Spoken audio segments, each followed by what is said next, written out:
Assalamualaikum warahmatullahi wabarakatuh. Kami dari kelompok 6 mata kuliah Islam Berilmu Pengetahuan Program Studi Kesejahteraan Sosial kelas 3A Fakultas Dakwah dan Ilmu Komunikasi UIN Syarif Hidayatullah Jakarta. Pada kali ini kami akan membahas materi mengenai Islam dan psikologi. Berikut penjelasannya.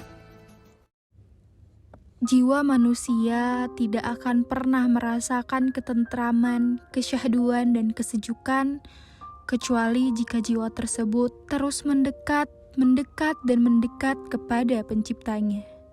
Jiwa manusia akan senantiasa merasa gersang berada dalam kekalutan dan ketakutan, kecuali jika jiwa tersebut berada di atas ketaatan kepada penciptanya. Jiwa manusia akan selalu haus dalam pencariannya, kecuali jika jiwa tersebut minum dari telaga pemiliknya. Dialah Allah Subhanahu wa Ta'ala. Psikologi adalah ilmu tentang jiwa atau suatu ilmu yang mempelajari tentang jiwa manusia. Karena menyangkut dengan jiwa, maka sudah sepatutnya agama Islam sebagai agama yang universal mengambil bagian dan turut berperan untuk meningkatkan kemaslahatan umat manusia. Oleh karena itu, dalam video ini kami akan membahas mengenai psikologi dalam perspektif Islam. Pengertian psikologi dan pengertian psikologi dalam perspektif Islam adalah: psikologi ini berasal dari bahasa Yunani, yaitu psike dan logos. Psike yang berarti jiwa dan logos yang berarti ilmu. Secara bahasa, psikologi adalah ilmu jiwa atau suatu ilmu yang mempelajari tentang jiwa manusia. Sedangkan psikologi Islam adalah sebuah ilmu tentang manusia dan pola interaksinya di dunia, di mana segala aturan dan petunjuknya berasal dari Al-Quran. Kepribadian yang sehat dan tidak sehat. Kepribadian yang sehat adalah kepribadian yang penuh bahagia sekaligus membahagiakan orang lain dan tidak menyakiti hati mereka, serta pribadi yang bermanfaat bagi pribadi yang lain, seperti juga halnya kepribadian para nabi dan rasul, orang-orang yang jujur dan para wali yang soleh di kalangan orang-orang mukmin.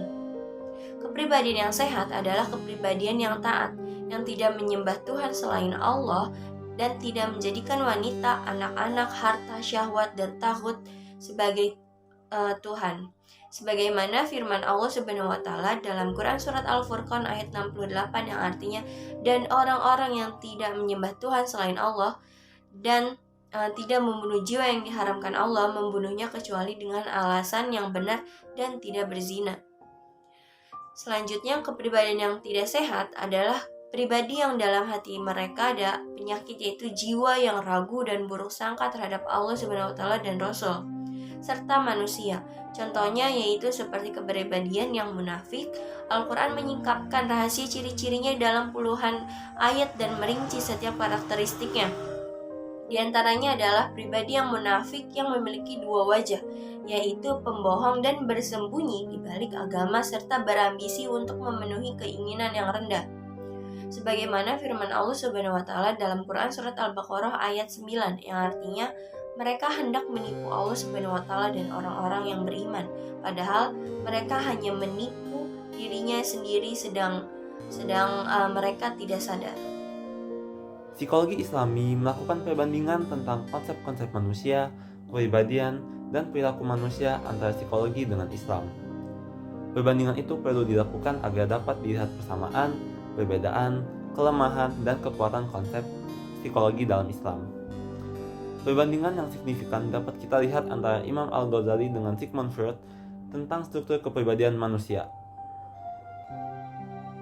Jika Freud membagi struktur kepribadian dengan id, ego, dan superego, maka Imam Al-Ghazali membagi struktur kepribadian menjadi al-nafs al-amarah, yaitu mengandung dorongan rendah bersifat jasmaniah seperti tamak dan cenderung menyakiti orang lain. Selanjutnya al-nafs al-lawamah, yaitu sudah menerima nilai-nilai kebaikan, tetapi masih cenderung kepada dosa, walaupun akan menyesali. Adapun juga struktur kepribadian lain menurut Imam Al-Ghazali seperti al-nafs al-mulhamah, al-nafs al-mutmainnah, al-nafs al-radiyah, al-nafs al-mardiyah, dan al-nafs al-kalimah dan al-nafs al-kamilah.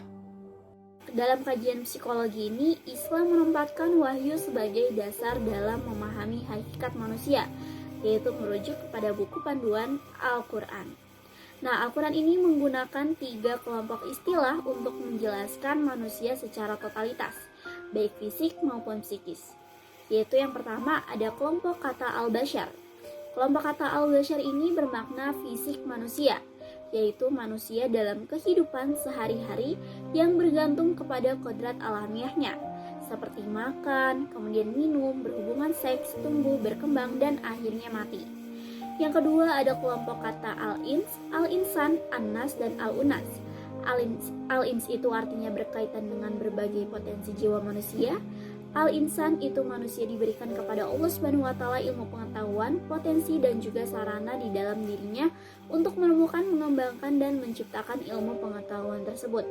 Al-anas yaitu bermakna sifat-sifat universal manusia, yaitu manusia adalah salah satu dari bermacam-macam makhluk Tuhan di alam ini. Yang terakhir ada al-unas, itu manusia adalah makhluk sosial yang berkelompok dan ia akan membentuk kelompok sesuai dengan ciri-ciri persamaannya. Yang ketiga ada kelompok kata Bani Adam. Kelompok kata Bani Adam ini adalah mengungkapkan bahwa manusia adalah makhluk yang memiliki kelebihan dan keistimewaan dibanding dengan makhluk yang lainnya. Nah, keistimewaan itu meliputi fitrah keagamaan, peradaban, dan kemampuan memanfaatkan alam.